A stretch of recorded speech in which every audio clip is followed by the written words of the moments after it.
Hey, the BeerBiceps guy brings you TRS clips. Make sure you subscribe. Make sure you hit that bell icon. So, what are your positive daily habits which affect your creativity well versus the negative ones? So, uh, let me first talk about the whole professional thing, which I think I'm not sure if it affects the creativity or not. To be completely honest, Mm. that's not the reason I do it. The reason I do it is because I think that's the right thing to do.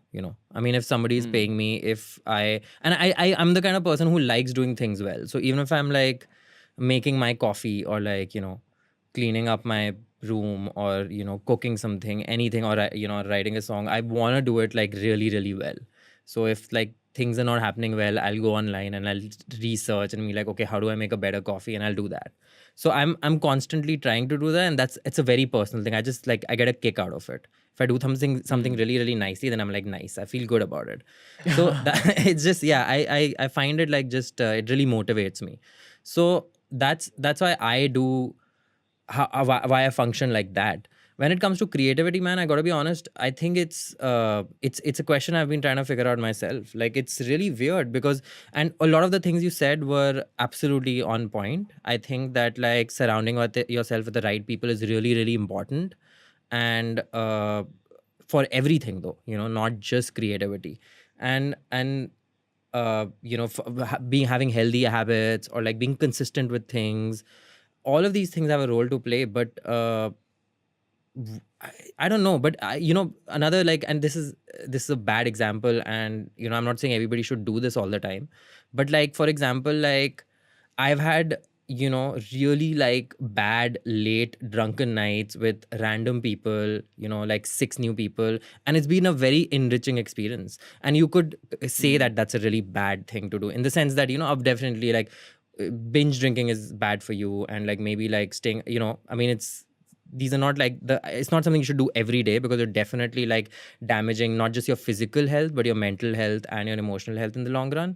But I've had some very like you know rich experiences through that. I've had rich experiences traveling, but I've also had like really really rich experiences just being by myself, just being locked up in a room for like 2 weeks sometimes when I'm in a new city where I'm trying to like just like do more work, and or just even in Delhi when I've not had work and I'm just in you learn new things just by kind of like looking within more sometimes, or just like Mm. reading a really good book, or just like watching like binge watching like 20 movies a day, which I've done sometimes. I find it like this overload of information that like suddenly a week later like spurs some like new thing.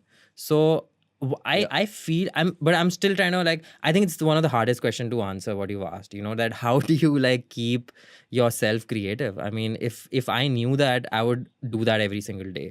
But I've realized that there's anything could trigger it off. Sometimes just like, I mean,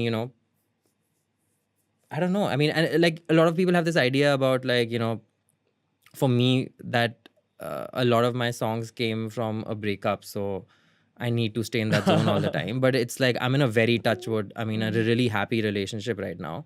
But I'm still writing, and I'm writing about other stuff, and we'll find out if it's good or bad or what, in whenever it comes out. But it's not like it's a different thing. But I wouldn't say I'm a better or a worse songwriter for that. So these things have a role to play in your life, but at the same time, it's I don't know, I feel like I've given a really confusing answer to this one because I'm No, like no. really confused about it myself.